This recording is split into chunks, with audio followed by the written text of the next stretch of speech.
وَتِلْكَ الْأَمْثَالُ نَضْرِبُهَا لِلنَّاسِ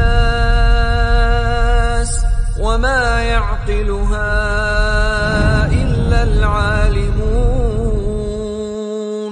Apakah zakat fitri seorang istri tanggungan dia sendiri atau tanggungan suaminya? Itu para ummahat yang ada di belakang. Zakat fitrinya antunna ya, ditanggung oleh suami yang bayarkan ataukah bayar sendiri? Zahaba aktsaru ahli ilmi ila annal fitrata ala zawjiha wa huwa qaulu Ahmad wa Malik wa Syafi'i wa Ishaq. Mayoritas para ulama mereka mengatakan zakat fitri seorang wanita yang sudah bersuami ditanggung oleh suaminya. Itu pendapatnya Imam Ahmad, pendapat Imam Malik, pendapat Imam Syafi'i, Ishaq bin Rahawai. Wastadallu bi hadits Ibnu Umar alladzi taqaddama fil bab. Mereka berdalil dengan hadis Abdullah bin Umar yang lafadznya farada Rasulullah SAW zakatal fitri sa'an min tamr aw sa'an min syair 'alal abdi wal hurri wal dzakiri wal unsa was-saghiri wal kabir minal muslimin. Nah, itu hadis tadi. Wa qalu, mereka memberikan alasan ala bi ma'na an.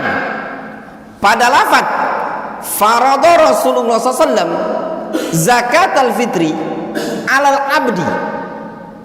Ala itu bermaknanya an. Ya, bermakna an. Bidalil ya, dengan dalil annal abda wat tifl alladhi la yamlik wa yukhrij anhuma as-sayyid wal walid. Alasannya kenapa? Seorang budak hamba sahaya, anak kecil yang tidak memiliki harta, yang mengeluarkannya kan tuannya atau wali, orang tuanya. Gitu kan? Ini seperti imam, hamam, aulia, ananda. Siapa yang bayarkan zakat fitrah? Hah? Siapa yang bayarkan? Orang tuanya. Sedangkan itu perhatikan lafaz hadisnya. Di situ Rasulullah SAW membebankan siapa? Alal abdi wal hurri wal dzakari wal unsa was saghiri wal kabir minal muslimin. Menggunakan lafaz ala dan diatofkan. Difahami? Anak kecil siapa yang bayarkan? Orang tuanya. Budak siapa yang bayarkan? Tuannya. Maka suami dia yang membayarkan istrinya. Kenapa? Karena istri menjadi tanggungan suami. Sebagaimana anak tanggungan siapa? Orang tuanya.